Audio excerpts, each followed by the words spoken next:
Thank you, Cameron, and good morning, everybody, and welcome to this roundtable discussion. As we all know, before implementing a vaccination program, there is a critical step, which is the setting of basic principles and associated guidelines to direct and limit the usage of the vaccine and to limit the program that is being implemented. And these principles and associated guidelines are formulated and enforced by well-established governing bodies at global, regional, and local level. And the objective of our session this morning is really to dive into all the components of these processes that leads to the rigorous evidence-based decision for new vaccines introduction. And for this, I am counting on two eminent experts. First, Professor Annelies Watersmith, who is a consultant to the World Health Organization on arboviral diseases. But Professor Watersmith is also the executive director of Partnership for Dengue Control, which is part of the Global Dengue and Aedes Transmitted Disease Consortium, GDAC. Professor Watersmith is a part-time professor of emerging infectious disease at the London School of Hygiene and Tropical Medicine, as well as a travel medicine expert. And next to Professor Watersmith, we have Professor Pratap. And Professor Pratap is actually the dean of the Mahidol University Tropical Medicine. Okay, but you're also part of the Tropical Medicine and Public Health Network, which is called CIMO, and it's a regional cooperation network that was established in 1966 for education, training, and research in tropical medicine and public health under the leadership of ministers of education in the Asian region. I thank you both for accepting the invitation to participate in this panel discussion. And Professor Watersmith, I will start with you. We all know that for any new vaccine, there is a WHO position. But can you just tell us how this whole story of a position starts? Sure, thank you. Let me step back for a second, if you allow. So when WHO was founded in 1948, really one of its primary mandates was to provide global leadership in terms of setting norms, setting standards, and providing policies.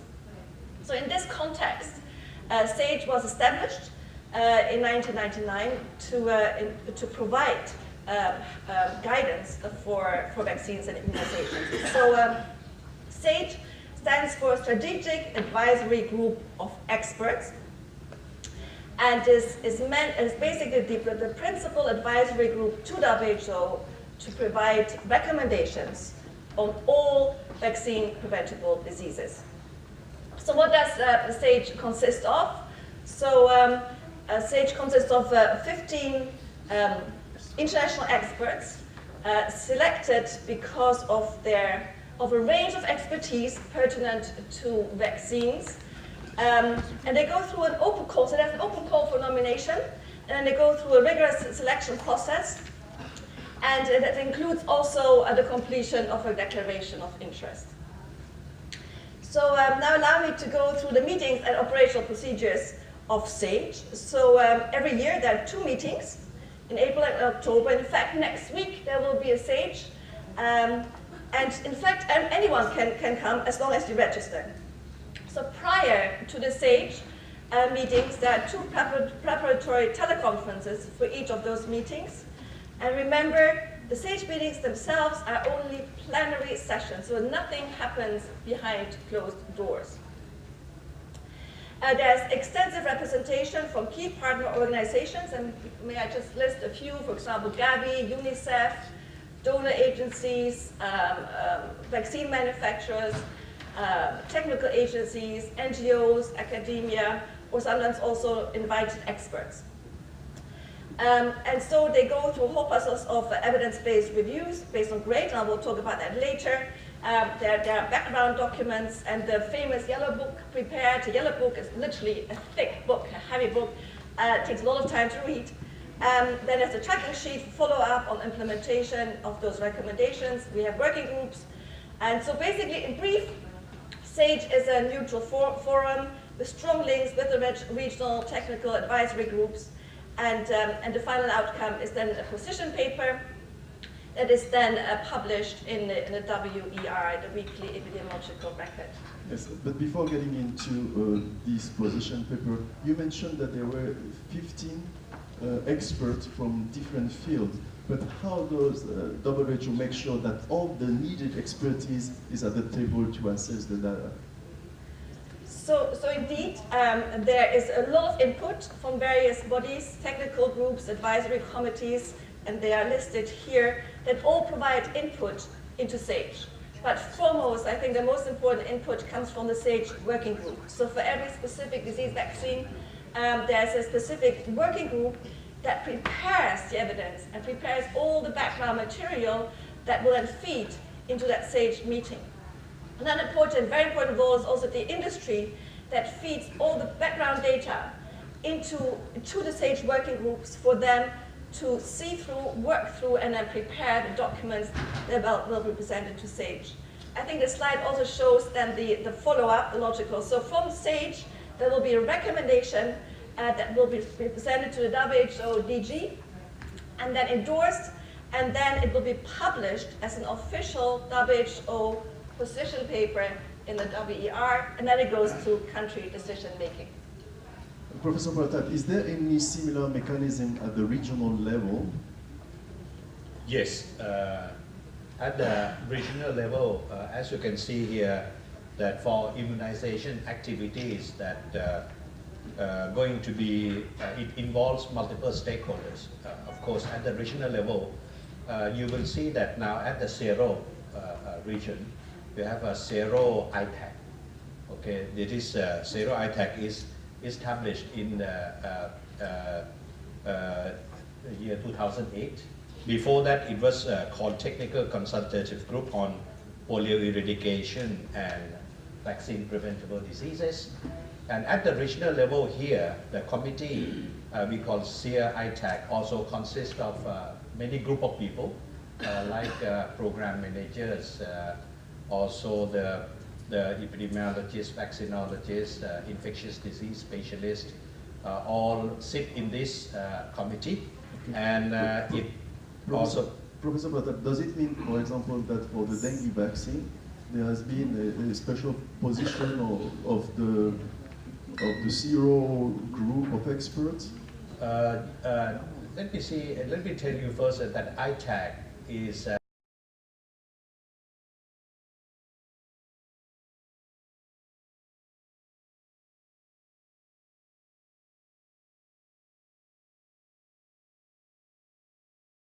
tropical disease group, and dengue maybe vaccine may come up in those meetings, and then they will look at the SAGE recommendation as the main, and then the expert in that committee will discuss and then write some kind of recommendation. And then since this ITAC they meet once a year. Also now they also having also with the EPI manager and country surveillance focal point, okay, together once a year. And if you come down one more level, okay, from regional level to the country level, you have something what we call as NITAC. NITAC is the National Immunization Technical Advisory Group. So if you look at the Global Vaccine Action Plan, okay, Global Vaccine Action Plan, it's start from year 2011 to 2020, year 2020. They have stated that by year 2020, all the countries must have NITAC. Okay, we will talk about the NITAC later on. But I'm just saying that. And then zero, now, they have a meeting with this focal point of this NITAC, also go into this ITAC at the regional level. And now it is the first region to form a network of NITACs of all the countries. Now, since year 2015, Zero has all the countries that already have the NITAC, okay, already established. So that's the situation for the Southeast Asia region, but what about the Western Pacific region?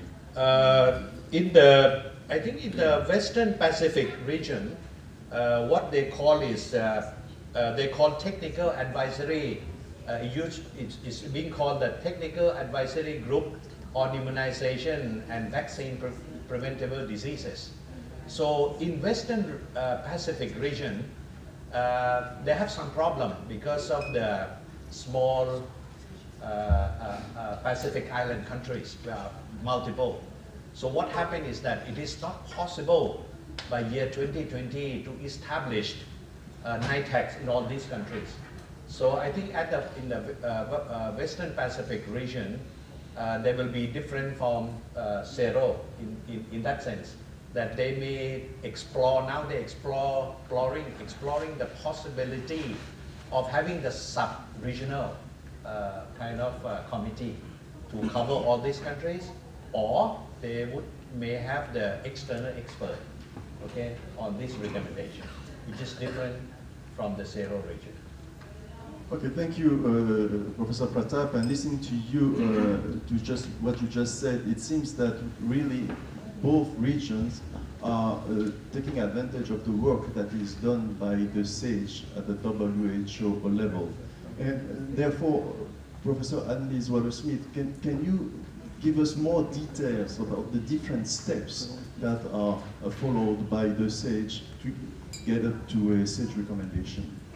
Sure. So indeed, SAGE goes through quite a rigorous and, in fact, relatively time-consuming exercise that involves a lot of key steps that are listed here. So I start with identifying the right question that then creates the critical questions for doing a systematic review. And often systematic reviews are then strengthened by meta-analyses if those are available. Sometimes the SAGE group working group will also commission additional research to help them come to gather enough evidence. So then they go through a process where they actually look do a quality assessment of the existing evidence, and then they grade it. And how they grade it, I will show you in a second. So they go through a literal exercise of grading, where they take into account benefits and harms, equity, acceptability, feasibility, etc., all these considerations, and that all works then towards a development of proposed recommendations. And these recommendations, together with all the data that is available, is then presented to the SAGE for the discussions at the open plenary twice per year at WHO. So if we were to summarize the deliverables of the SAGE working group, what would you say? So this is what a SAGE working group does. So they meet frequently, usually via teleconferences, and then they bring together all the available data, be it through systematic reviews, research papers, the data that the industry provides, and then they write a background document that summarizes the underlying evidence, provides these great tables, and also the evidence to recommendation table, and then they will draft their initial recommendation that will then be discussed by the 15 members of the SAGE. You mentioned a couple of times the grade graduation system. Can you explain to the audience what it's all about? So GRADE actually stands for grading of recommendations, assessment, development, and evaluation. So it is it's as I said, a rigorous but transparent method for ranking research outcomes using a hierarchical approach. Did we lose the table? Oh no. Okay, we lost it. So it's not unique to WHO. So many other societies or academia use the GRADE approach, and it's literally where you go systematically and look for so where you try to grade the quality of your research. So and then you will grade towards, is it higher confidence for higher quality, for example, with sample size, dose-dependent response, strong association, etc., or is there weaker confidence, for example, bias, confounding, small sample size, etc. And so in fact, just for your background information, WHO uses grade ever since 2007. So everyone has to go through this quite laborious grading exercise that comes up with these tables that then give a numerical. So you get a number for the level of quality of your evidence. So if you have a strong evidence, then you can also make a strong recommendation. If you have weak evidence, it is much more difficult to make good recommendations. Thank you. Professor Pratap, I went to the WePro and the Zero website, but I couldn't find any reference to the grade mechanism. Is there something different that is used at this region? As you can see here, that I think at the regional level, they're still looking at the SAGE recommendation, because SAGE recommendation is quite vigorous, okay, and it's very robust already. So at the regional level, when it comes to the regional level, for example, the recommendation by the Zero ITAC on dengue vaccine, which you have already shown in the previous slide, is also very similar to what SAGE recommended. Okay, for example, you have to look at the epidemiological background of the country with the zero prevalence, age-specific incidents, and also it must be working with the vector control. So they have in year 2016, ITAC, Zero ITAC recommend to have 3 recommendations. Okay, which is given in year 2016, which is quite similar to what SAGE mentioned with little bit modification.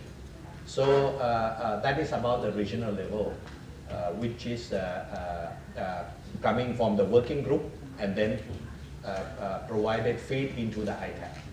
Okay, so we've seen at the global level how it works, at the regional level. Can you give us, Professor Pratap, an example at the country level? So for example, if you come to the country level, you will see that we have SAGE, and then we have regional level, you have Zero or WIPRO or other regions to have similar to ITAC. And then at the country level, you have NITAC.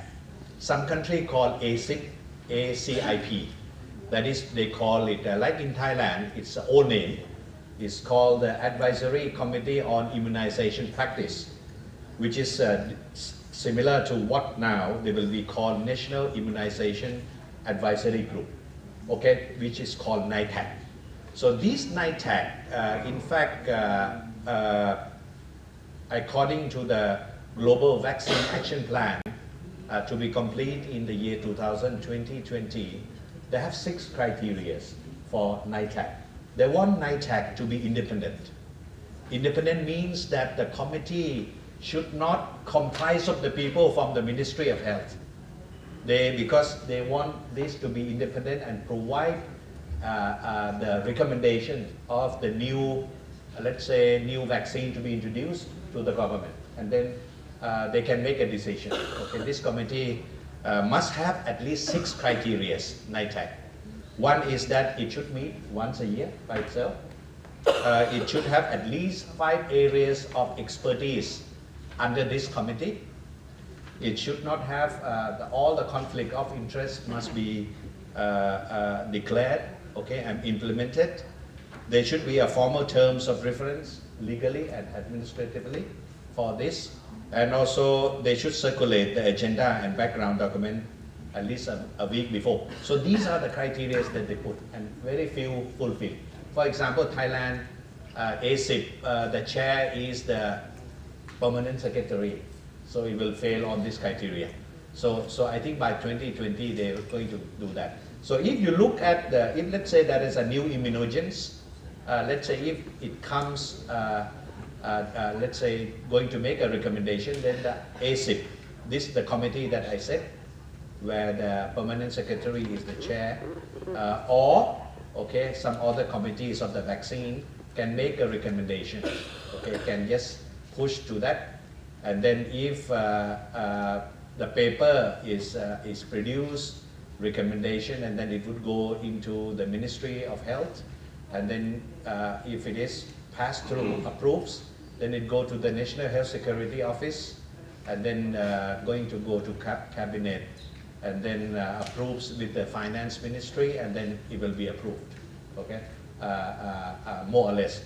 But whether it's going to be approved or not by the committee, if you go to the next slide, you will see that in Thailand, specifically, we have 3 issues that usually the committee will look into this.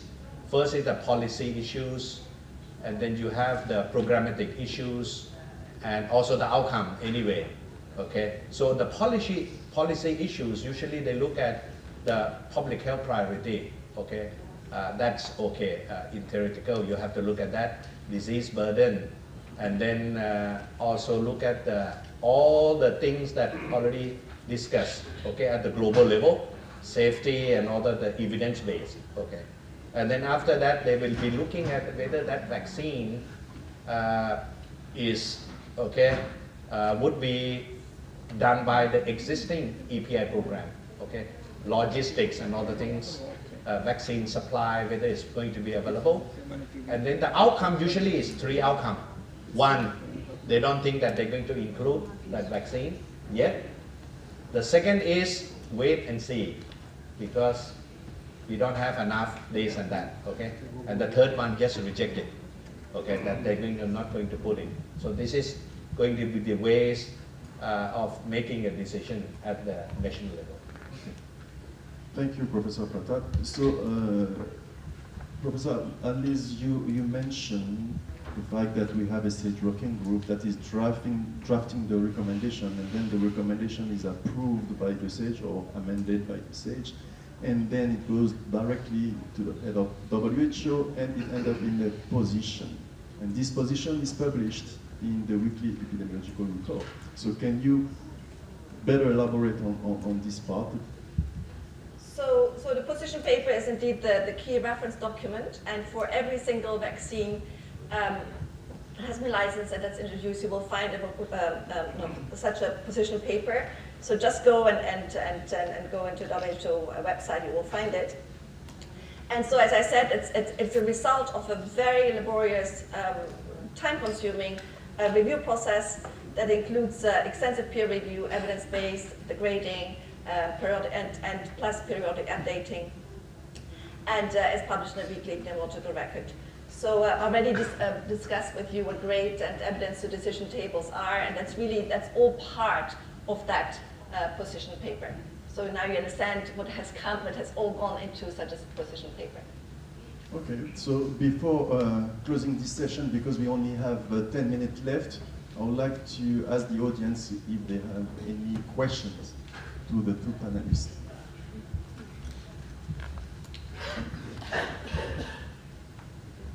Can I just ask regarding the NITAC?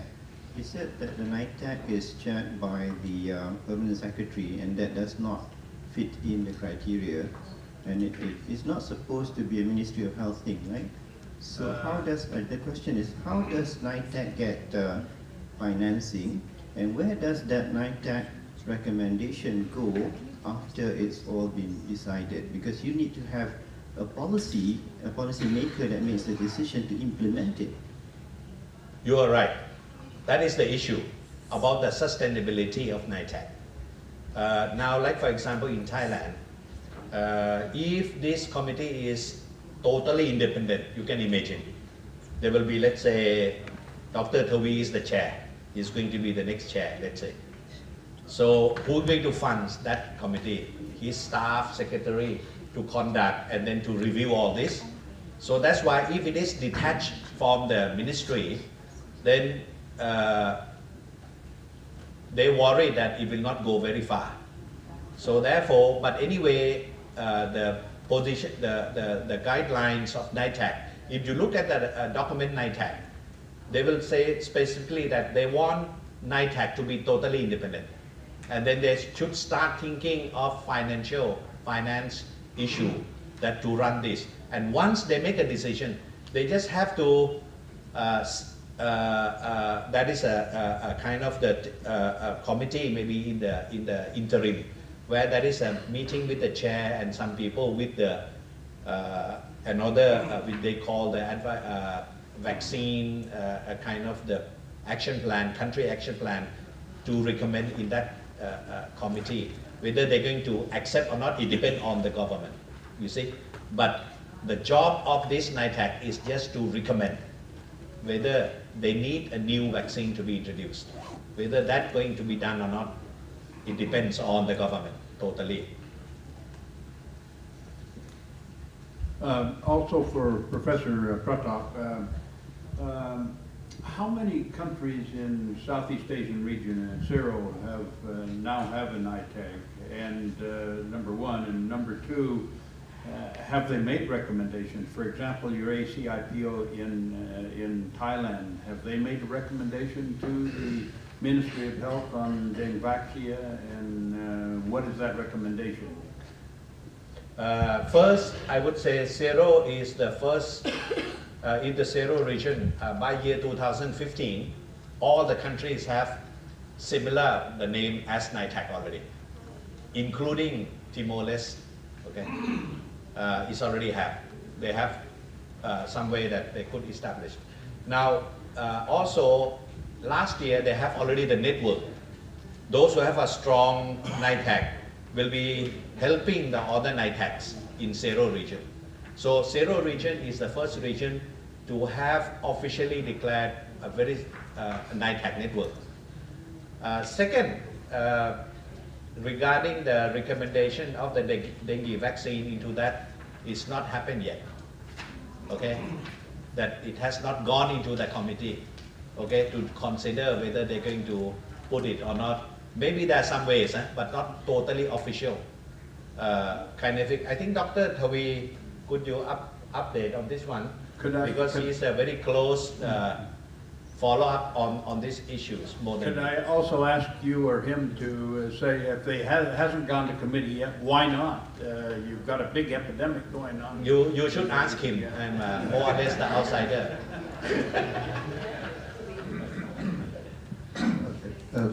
Thank you. Thank you for your question and you refer to me. I think ACIP, we copy this kind of system from the US. That US used, and our country have used this system for more than 30 years. One day, we are running by some of the pressure to change. So it's not easy to change, especially that this group is totally independent. It's quite impossible in this region, especially Thailand. We cannot free from the politics or bureaucratic. Yeah. So at the present time, let's say like dengue vaccine, we have our group now have prioritized that we will consider for how many years next. But we have prioritized that which vaccine is the next one. Let's say like HPV vaccine. We're starting by the beginning of this month in the school-based program. The next one, we already prioritized that. Next one should be rotavirus vaccine. And it will be next like this. So now we are starting to change the structure. I think that it's not easy. And they asked me to be the chairman to make the transition to change. But anyhow, it's not easy, you know. Are you independent? Are you independent? I can say that I'm independent. But you know, there are many power systems that we have to ask for, because this is the vaccination program. It's based to the Ministry of Health, Ministry of Public Health. So I don't think that we are totally independent. We are maybe partially partially independent. Thank you. Yeah, thank you. I would like to share our experience with NITAG because in the Philippines, previously we were really asking for a NITAG. And in fact, when I was in Congress and there was this amendment on immunization, the congressmen and women were asking, what are the vaccines to be prioritized? And that was when I said, you know, we really need a NITAG. And the NITAG is usually composed basically of at least 5 specialties: a pediatrician, a microbiologist, an infectious disease, a public health person, and a health economist. And some of these, one congresswoman said, what is a health economist? And I had to define what a health economist is. Hilton Lam is one of them.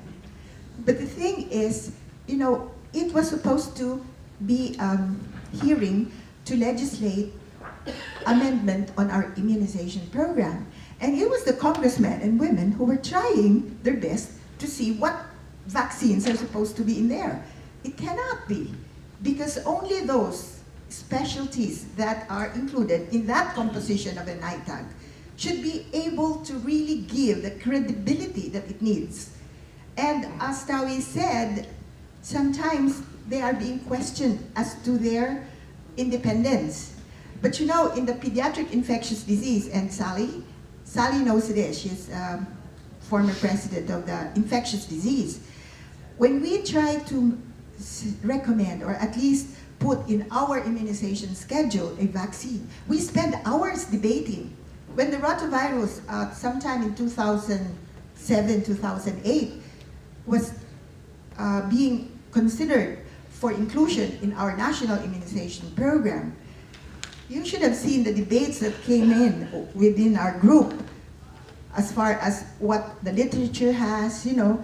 These are the specialists that need to really go in and study the literature. And when you go to a NITAG, this is when an advocacy toolkit that I hope will be useful for all those who did not go through the gamut of really looking at all the literature, because, you know, not everyone can do it. Not the politicians, not the ordinary representative from a, like internist or an internal medicine. Sometimes they call them and say, will you please be there at the NITAG and tell us, you know, if you are in favor of that. You know, they've not gone through the literature. It is the people who have gone through, and whether, as Tawi said, are they independent? We are academicians. We are actually looking all over this literature, and just like the SAGE, you know, before you go into the SAGE, you have to review voluminous literature. Yes. And sometimes this is what people in Congress, the politicians maybe, who may not understand what this is all about. And that's why we need that book. We need that toolkit. We need something, the white paper, Anita, to really make them understand what dengue is all about. Because, for example, dengue is such a complicated issue, and such a complicated disease. And we do need to have something simpler, something that people will understand, the epidemiology, the burden, why people are scared of dengue, why people need the vaccine, and why vector control would also be needed hand in hand with the vaccination. I think we all agree, and thank you for his contribution. Professor Kapeding, I think will be the last question, because I think we're running out of time now. The present SAGE recommendation, I think, is based on one of the bases was the result, the 3-year data of the CYT14 and the CYT15 data. So now we have the 5-year data and almost the 6-year data. So will there be, or how soon will there be an amendment of the present SAGE recommendation? That's a good question. So indeed, there's a regular update on the data provided by Sanofi Pasteur on this first dengue vaccine, and so currently the data are reassuring and do not indicate there should be an amendment to the current recommendation. So we still are fully behind the statements of the position paper. So it will be periodically updated, but there's no need in the moment because the data so far just confirm what we have said what we published in the position paper. Okay, now I'm sorry, but I have to close this panel, and thanks the panelists for their great intervention. And I would like to